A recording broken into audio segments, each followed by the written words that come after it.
Welcome back, trainers. So with the Hoenn event underway, there is a lot going on here, and we're going to go over it all right now. So as you can see, yes, you can hatch Absol and Mawile from 7-kilometer eggs. Those are going to be from the gifts that you open up from your friends. So get hatching and opening up gifts and increase that friendship.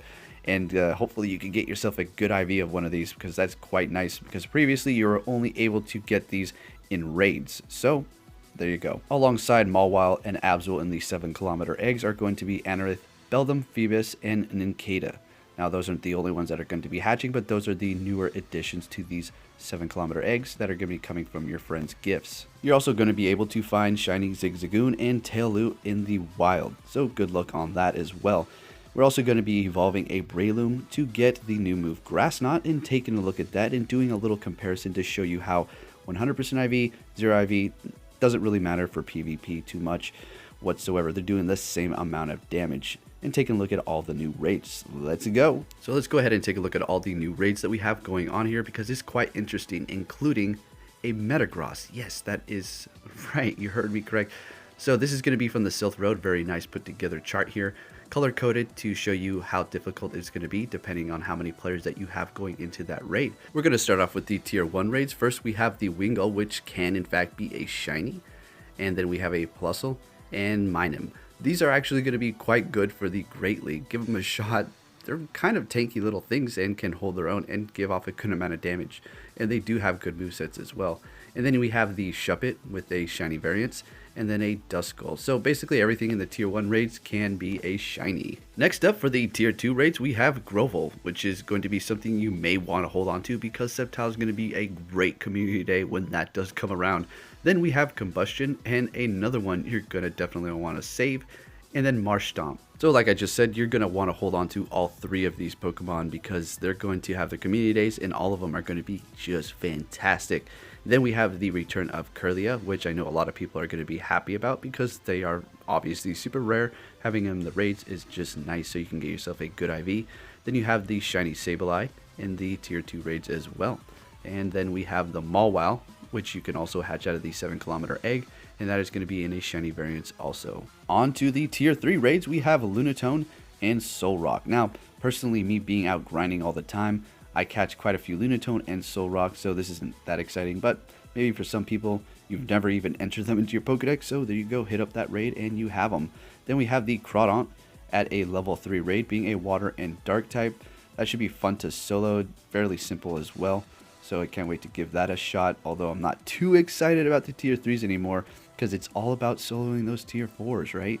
And then we have Claydol. Now, that is something I'm actually excited for, because it is somewhat of a challenge. Now on to the big boy tier 4 raids. We have Shiftry, which you can see has a 1 with a red indicating it can be soloed.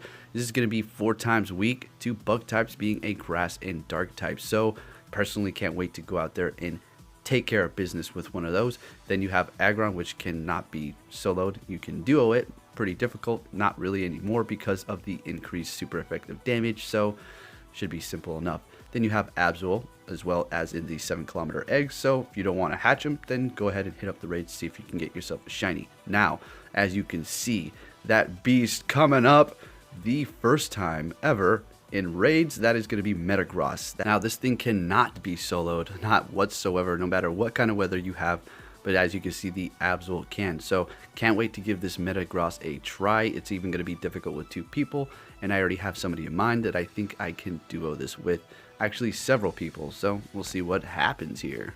And finally, we have the tier 5 raids. Of course, the EX raid is going to be the attack form Deoxys, and it's going to indicate with a 1 and yellow that it's going to be extremely easy to solo, as we've all seen. Oh boy, what have they done to you, Deoxys? No! Now we have Kyogre and Groudon, both with a shiny variant. That is so awesome. Finally, they have returned. Now, I personally was out grinding with Elegantly today, and she got herself a shiny Kyogre. 14, 14, 14. What a troll. Alright, so let's talk about this Breloom with Grass Knot and a little bit of information regarding IVs and PvP, and something that could possibly save you Stardust. So, I have 2 Pokemon here, both Brelooms, obviously. One being a magnificent 100, which I'm so glad I didn't power up a long time ago when I was contemplating that, going up against the Aggron, and I was thinking, oh, that might help. and I went for another Breloom. Anyways, I kept it in the Great League, and as you can see, it's powered up just to the point where it can't get up anymore before it goes past into the Ultra League. And then we have this 44% with 2 attack, 3 defense, and 15 stamina. And I want you to look at the numbers over there. It says PvP at 21.5, and then for the 100% it says PvP at 19.5. And then if we go over, it has 100% and then 7.0 for the DPS on the 100% for PvP, and then for the 44%, that measly thing, it's still sitting at 7.0. Now I'm going to go over how you can save a whole lot of Stardust if you're trying to PvP. And if you're confused on where the CP is, they're right here. Now, so what's going to happen here is simply evolving a Pokemon that is going to be reaching whatever league limit the closest. And in the long run, you're going to not have to invest so much Stardust into all these Pokemon because, well, they reach the closer limit and you're just going to have to power them a couple times, just like you've seen with the Breloom that I did with the 44%. Now, I do have this 100. I did invest a little bit of Stardust. It wasn't so much. It is just the Great League. But let's talk about the Ultra League. You know, that's going to be a little bit more Stardust investment. And if you have a horrible IV Pokemon and it's going to be reaching the limit for whatever league, and say you have a horrible IV, you evolve it and it's pretty much there. You just have to power it up 2 times to reach that limit for whatever specific league, as opposed to your 100, which you may have to invest 75,000, 100,000 Stardust into. You might as well just go with that lower IV. Now, this is only applying for PvP, not for gyms or raids. Who really cares about gyms, right? It's all about the raids. You want the best IVs possible because, yes, it will matter. But if we take a close look, it's so hilarious, right? Now, this is what I was talking about in my last video. If we look at the levels for the 44%, we have level 21.5, and then for the 100, 19.5. Now, what I was explaining before is the lower the IV, the higher you're going to be able to power it up, reaching a better potential for PvP, because when you are battling other people, the only thing that really does matter is the level of your Pokemon, which is going to determine how much damage you're going to be doing, and obviously your moves as well. And if you're worried about, say, the 100% actually performing better, and you're thinking to yourself, I don't know about all this. Yeah, the damage says 7.0 on both of them, but I don't know. I still think the 100% is going to perform better than that 44%. Well, you know, feel free to give it a shot with your friends, but like I've said before, make sure there is no lag and both of you take damage at the exact same time. Otherwise, it can foil the whole experiment if one Pokemon faints before the other because they took damage first, because there is that bit of lag when you go into those PvP matches. We're over here on Krell's Twitter, so we're going to take a look at the Feebas task, and I will be leaving a link to his Twitter in the description so you can follow him. Highly recommend it. Good stuff over here. He's a data miner. So we're going to get that Feebas sort of like community day on the 19th, where you will find increased Feebas tasks in which you will be able to possibly encounter a shiny Feebas, which is going to be purple and looks absolutely amazing. And I can't wait for that shiny Melodic. It's going to be great. So if you're not able to attend, here you go. Listen to this. Whenever they release a shiny Pokemon, it's going to be shiny within the game forever, right? They don't release a shiny event and then just cut it off and you can't find that shiny ever again. It may be rare, but you still have the chance of finding that shiny in the wild. So there is that peace of mind. Pretty sure you already knew that, but I thought I'd point that out. So let's go ahead and talk about these Feebas tasks here. First one is going to be earn 1 buddy candy. Simple enough. Highly recommend you walk like a Magikarp, Gyarados, Pidgey.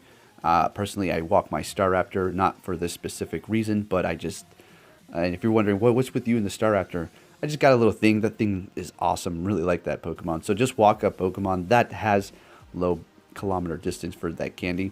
Next one is going to be hatch 1 egg. Simple enough. Just stock up on 2-kilometer eggs and get ready. Don't incubate them. And when the time comes, you know, pop on that super incubator and go a few kilometers and you're good to go. Next is make a great throw. We'll see how many. Not difficult. Doesn't matter if it's even 10. Just catch a couple Pokemon. And then you have make a certain amount of nice throws. So these are fairly simple, right? Don't have anything to worry about. Niantic is thinking, okay, it's 3 hours. Let's not make them too difficult. So yeah, those seem fair enough to me. So there you have the Feebas tasks. So go ahead and prepare accordingly.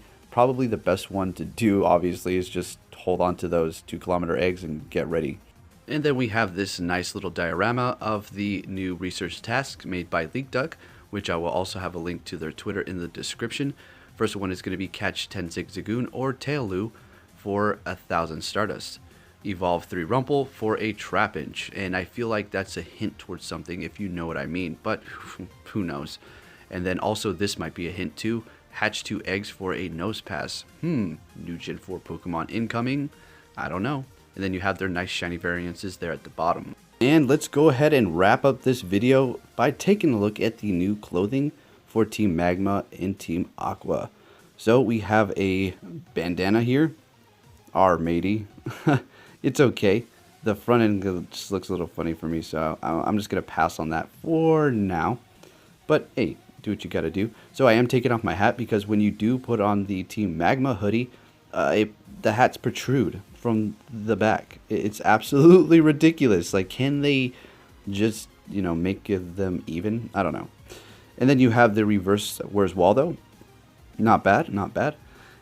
Definitely not going to buy it. It looks cool, but I'll pass on that because I just purchased a whole bunch of clothing. So, I mean, cosmetic stuff. I do really like the gloves. These ones here. The all black ones, personally, I think are a little bit better. I kind of got purchase happy, and then I realized it's like, oh, there's all black. Shoot. So I'll just stick to the cool one with the watch. That has nothing to do with the Team Magma or Aqua. And then you have Team Magma shorts. Actually looks pretty nice. Not bad. Yeah. Looking good over there. Like that belt around the waist. And then you have the reverse Waldo again. Alright. Nice frayed shorts there. Sounds good. And then let's go ahead and move along here. There is going to also be some shoes.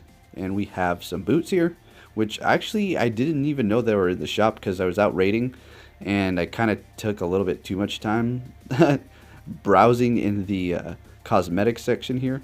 But yeah, I didn't notice these until now. So the shoes do look great as well. So there you have the new clothing. Not bad. I did purchase the hoodie because it does look kind of nice. So I hope everybody's enjoying this Hoenn event, and I'll be keeping you up to date on everything there is. And if I find a shiny, oh, you guys will know as soon as I get it. Thank you for watching, and I'll catch you all next time.